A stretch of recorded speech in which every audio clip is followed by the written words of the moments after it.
Hello everyone. So the question is we need to find the length of the perpendicular drawn from the origin to the plane 2x minus 3y plus 6z plus 21 is equals to 0.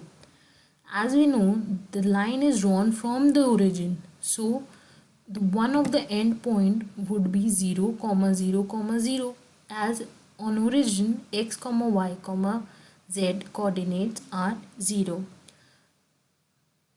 From this question we can clearly see how we can solve it.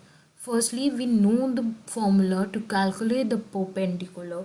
We know a end point of the line and a plane of the equation. So let's make a diagram and write the formula to solve this question. Here we can see the formula. P is equals to ax1 plus by1 plus cz1 plus d upon a square plus b square plus c. A, b, c are here constants of this equation, that is 2, 3 and 6. We'll put the values in the formula. 2 into x1, that is 0, gives 0. B into y1, that is 0, gives 0.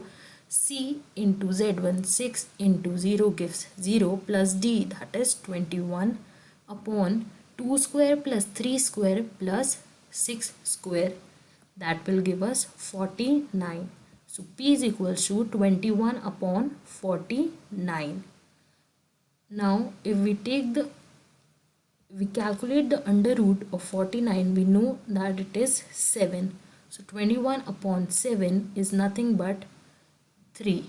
So here we get the length of the perpendicular that is drawn from the origin.